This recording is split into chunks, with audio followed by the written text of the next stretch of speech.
In this video, we'll talk about types of methods. So till this point, we have used methods, right? We have used init and we talked about config. Now, both these methods are called instance methods.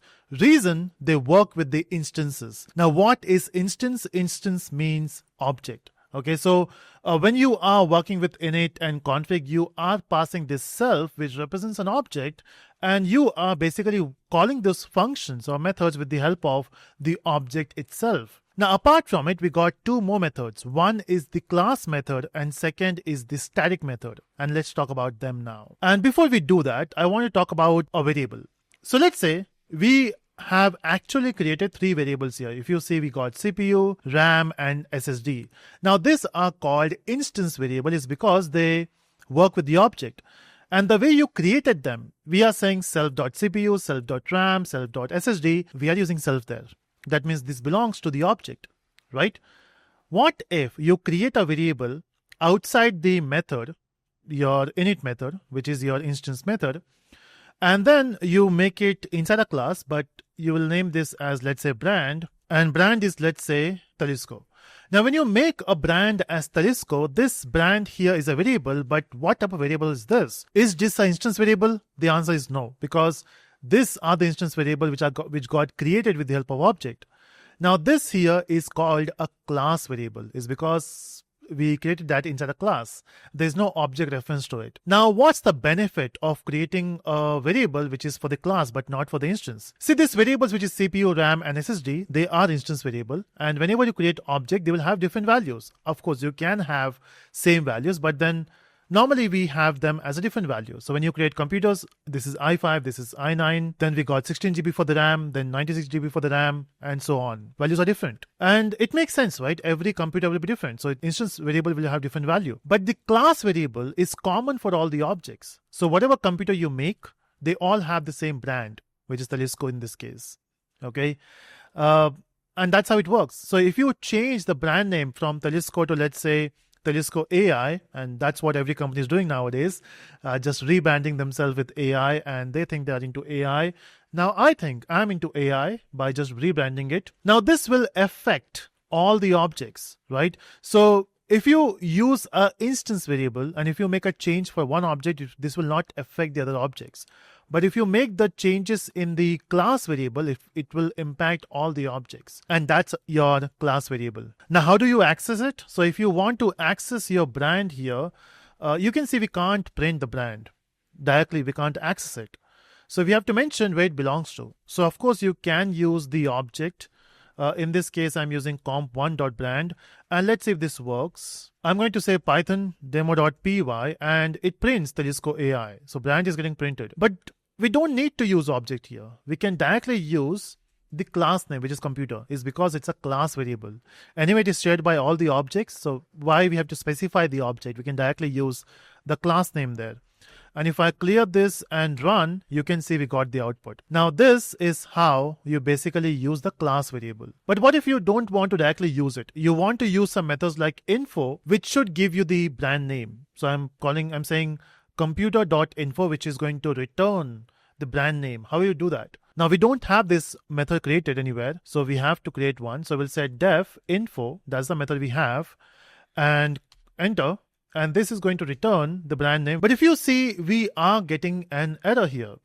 It means it's not able to find brand. And when you run this, you will see you are getting error. It says brand is not able to find it. What's the reason? The reason is this brand belongs to a class. So if you want to access brand, you have to refer it with the class. Okay. And why it is useful to refer it to the class is because you might have an instance variable with the same name. So the class and instance will have their own namespace. So when you create a class variable, it goes to a class namespace. When you create a instance variable, it goes to the instance namespace, which is for the object. And I hope I mentioned the class variable. If not, let me repeat.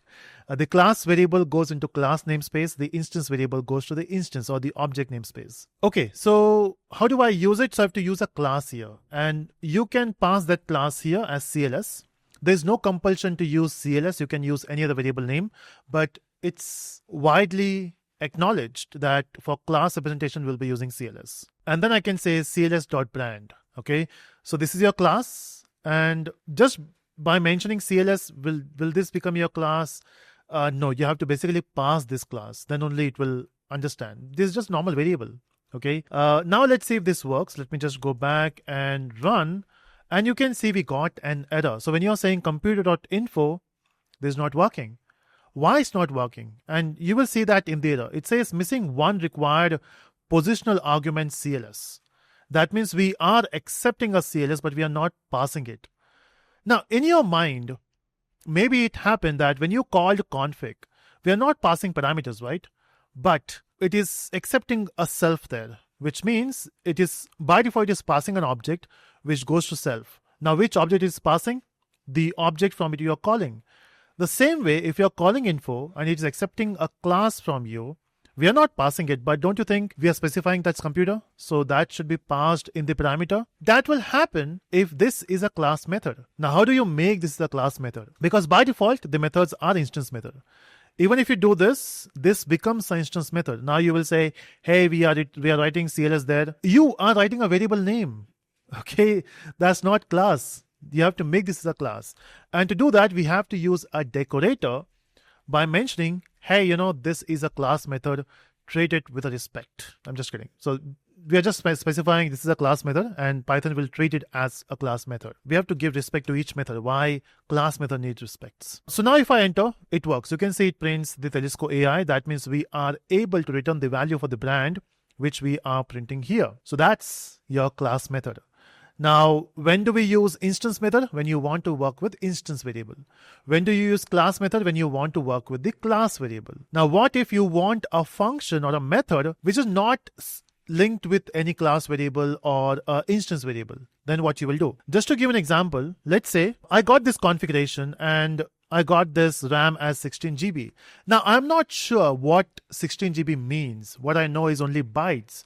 Maybe I'm a person in the world who judge a machine by the number of bytes of RAM it provides. I want to know the bytes.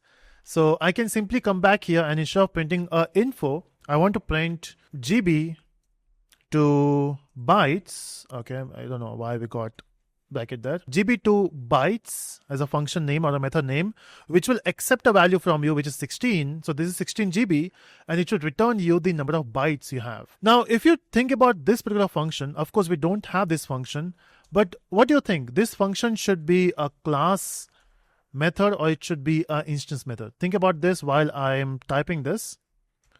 It will accept a variable. Yeah, now I think you have thought about it. See, this particular function is not dependent on any instance variable or a class variable. What you can simply do is this: you can make this particular method as a static method. So static method is a method where this is like a utility method. It's there for some processing, but nothing to do with the class variable or the instance variable. So I wanted a function or I wanted a method. I can just make a static method and you can create any number of methods you want. And this will return the value in the bytes. Now, the formula is not important, okay? And even if that is correct or wrong, that's not important. What's important is we're talking about static methods. If you want to do something extra, which is not linked with any variable type, you can go with the static methods.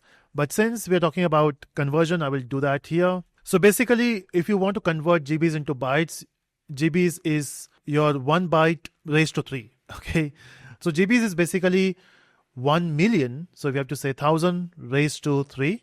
And that's how you write 1000 in memories, because that's a 1024. And then you have to also multiply that with the number of GBs you have passed. And let's see if that works. Let's run this, and this is the number. You can let me know if the number is right or wrong, but again, the formula is not important, the concept. We are able to create a static method which is not working with any type of variable. So we have talked about 3 kinds of methods. One is instance. This two are instance method.